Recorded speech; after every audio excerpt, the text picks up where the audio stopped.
Hello all, நமஸ்கார். நம்ம எல்லாரும் இப்போ மே மாதம் வரப்போகிறது, டூர் எல்லாம் போக ஆரம்பிக்க போகிறோம் இல்லையா? குழந்தைகள் எல்லாம் டூருக்கு அழைச்சின்னு போகும்போது ஒரு சந்தோஷம் என்னன்னா, அவள் என்ஜாய் பண்ணுறதை பார்த்து நம்ம ரொம்ப என்ஜாய் பண்ணுவோம். தர்ம சங்கடம் என்னன்னா, வேணுமோ வேணாமோ பார்க்கறதெல்லாம் வாங்கி தர சொல்லி கேட்கும் குழந்தைகள்.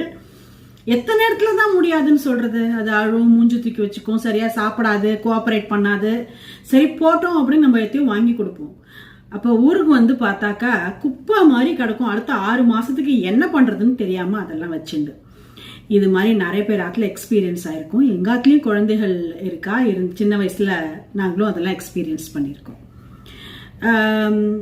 இதுக்கு என்ன பண்ணலாம் அப்படின்னா, இன் மை அண்டர்ஸ்டாண்டிங், இது நான் ரசிகா கிட்ட ஆரம்பிச்சேன் ரொம்ப குழந்தையா இருக்கும் பொழுது.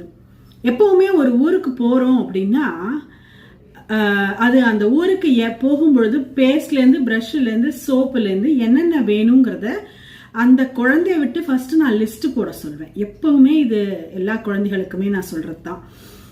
லிஸ்ட் ஃபர்ஸ்ட் போட்டா எத்தனை ஐட்டம் நம்ம எடுத்துட்டு போறோம் ஒரு ஊருக்கு போகும்பொழுதுன்னு தெரியும். அப்ப நம்ம அங்க சொந்தக்காரத்துல தங்குறோமோ, இல்ல ஹோட்டல்ல தங்குறோமோ, இல்ல வெளியில வேற எங்கேயாவது போயிட்டு அன்னைக்கே திரும்பி வரோமோ, ஐட்டம்ஸ் அங்க மிஸ் பண்ணாம டோட்டல் நம்பர் ஆஃப் ஐட்டம்ஸ் அந்த குழந்தைகளுக்கு மைண்ட்ல இருக்கும். இன்னொன்னு, அந்த குழந்தைகள் தன்னுடைய சாமான தானே எடுத்து வச்சுக்கும் பொழுது பொறுப்புணர்வுங்கிறது சின்ன வயசுல இருந்தே வேற வருது. அச்சா, இது ஃபர்ஸ்ட் ஸ்டெப். செகண்ட் என்ன பண்ணுவோம் அப்படின்னாக்கா, இப்போ நம்ம டெல்லி போறோம், டெல்லி பக்கத்துல ஆக்ராலாம் போறோம், மதுரா போறோம் அப்படின்னா நம்ம சும்மா அப்படியே தீன்னு கூட்டின்னு வர மாட்டோம். அந்த ஊரை பத்தி நம்ம அந்த குழந்தைகளுக்கு ஒரு 4 வார்த்தை சொல்லி கொடுத்துருப்போம். இந்த ஊர்னா இப்படி இருக்கும், இந்த ஊர் இப்படி இருக்கும், இதுல இங்க ஃபேமஸ், இது இதுக்காக ஃபேமஸ், இது இதுக்காக அப்படின்னு.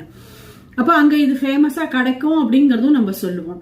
அப்ப அங்க இதெல்லாம் ஃப்ராட் பண்ணி இந்த மாதிரி எல்லாம் ஏமாத்துவா, இதெல்லாம் விற்பா.